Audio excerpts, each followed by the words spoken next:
We continue our series here looking at the good, the bad, and the ugly for each team across Major League Baseball. Today, the team we're going to be discussing, the Miami Marlins. So, let's get into it.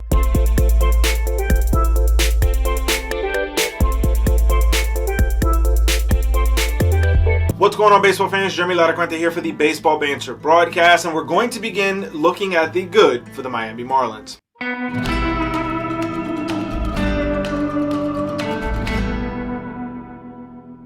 Now, when you look at the Miami Marlins, there's one outstanding fact. They have a dynamic 1-2 punch atop of their starting pitching rotation in Sandy Alcantara and Pablo Lopez.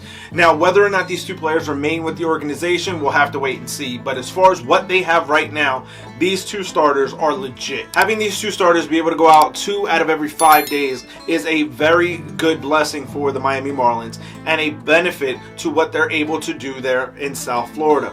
I think that when you look at what Miami could be if you build around these two stars, is absolutely a powerhouse team. They're going to be in a tough division, but having two starters out of your 5-man rotation in a short series in the postseason right now with the extended wild card, you absolutely have a chance, if you're Miami and you're close to a postseason battle, that you could really do some damage in a postseason format like we have now with the wild card round. Now, while Miami might not be there yet, and we'll get into that in a moment, the dynamic 1-2 punch of Alcantara and Pablo Lopez is without question one of the best in Major League Baseball.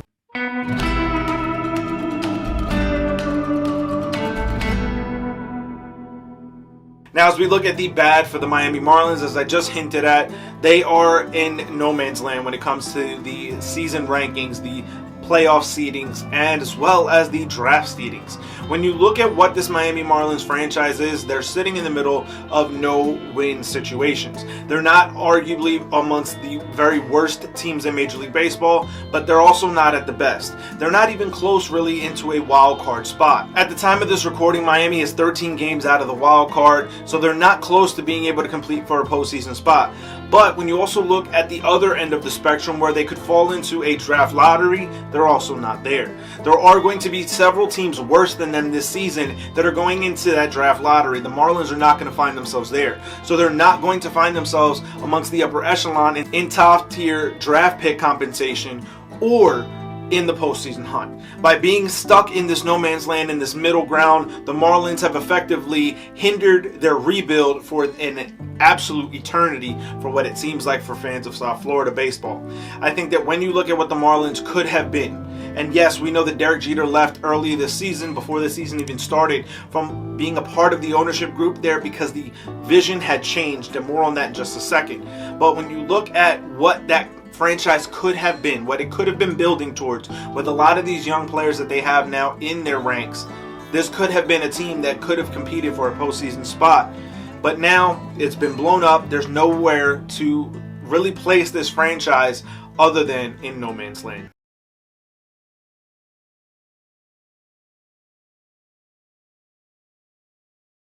Now, as we look at the downright ugly for this franchise, it has been made very clear since the beginning of this franchise, the ownership group does not want to win. Yes, the Marlins have 2 championships under their belt, both won via the wild card round in 1997 and in 2003. However, when the new ownership group that had Derek Jeter a part of it came in, they had a plan. They had a 5-year goal put into place, and this was the year to start investing in Marlins baseball in a big way, both financially from the team and from a fan perspective. However, as we know, proven winner Derek Jeter had departed from the Marlins before the season started, which boded an ominous and foreboding sign for this organization.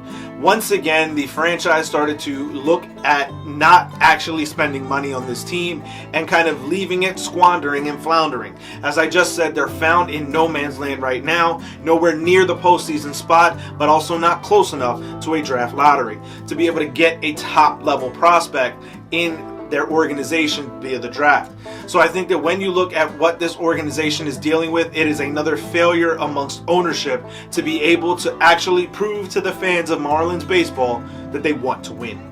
But I want to hear from you guys. Let me know your thoughts, your feelings on this down in the comment section below. Is there any hope for Marlins baseball in Miami with the way that these last several ownership groups have looked at this franchise. Let me know the good, the bad, and the ugly for the Marlins in your mind and your thoughts down in the comment section below, or find me over on Twitter at JLaracuente19 to keep the conversation rolling.